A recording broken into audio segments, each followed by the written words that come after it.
Good morning. We're honored to have the second best dressed guy in the state here before us. Today's a special day, not just because it's my birthday, it's also President Reagan's birthday.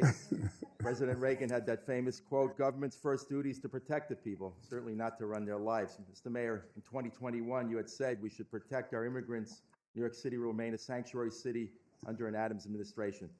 Mayor Adams, why were the criminal migrants that assaulted NYPD officers near Times Square released without proper bail, and what measures are being taken to ensure their return to court, especially considering that all of them gave us the middle finger, fled out west, and thank God they were just caught in Arizona.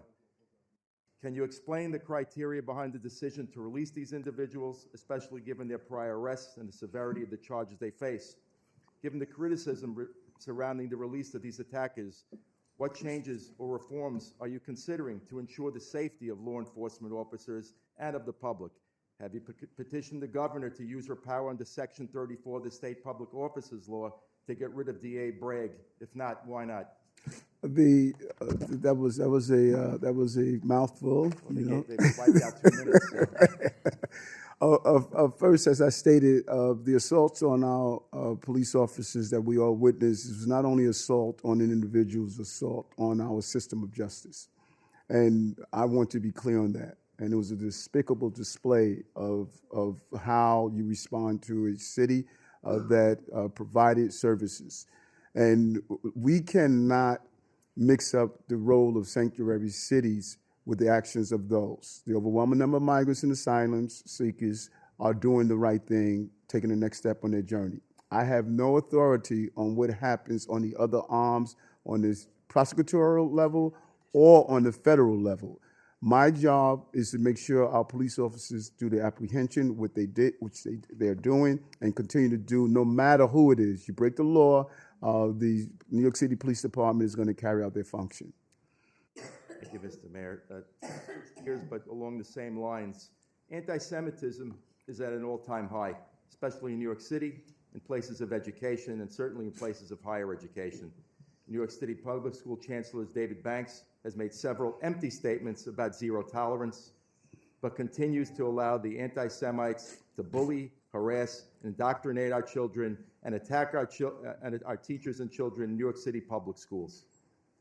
Why haven't you taken control to ensure that those teaching these lies and spreading Jew hatred are stopped and removed from the classroom, and that teachers and students who are bullying and harming our Jewish children and teachers in our schools are held accountable?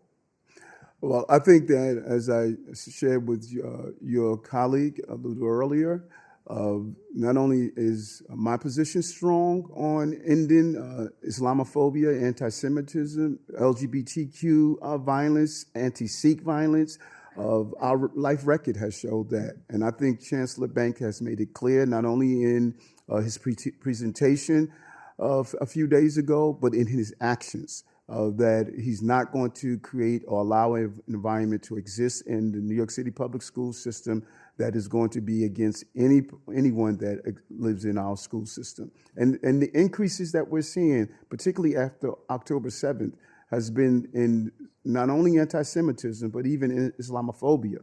You're seeing an increase in hate. In New York City, we don't have any room for hate in our schools or in our streets. Thank you, Mr. Mayor. In fact, the Jewish population in the world is a fraction of a percent, so the percentage of anti-Semitism is extraordinarily greater than any other population. I appreciate that the Chancellor has said these things in words, but really, what action has he taken? Where is this action? What is it? Can you help elaborate on that, please? Well, I think every day, from his instructions in school to bringing together groups, what we're doing with breaking bread, building bonds, bringing groups together. One of the biggest issues that we're seeing, Assemblyman Brown, we live in a isolated society, and our children don't grow up hating. Our children learn hate from the society that we're in. And that's part of what Senator Gennardis was talking about with what social media is doing. The misinformation you see on social media is unimaginable. We have our young people believing that bin Laden was right for taking down our trade center. Something is wrong in our society when we're seeing hate being so pervasive and so available and so normalized. And that includes what we're seeing with anti-Semitism. Thank you, Mr. Mayor. What I was saying was I would hope he would take action by removing the teachers that are spreading this hate. Action. Thank you, Mr. Mayor. Thank you.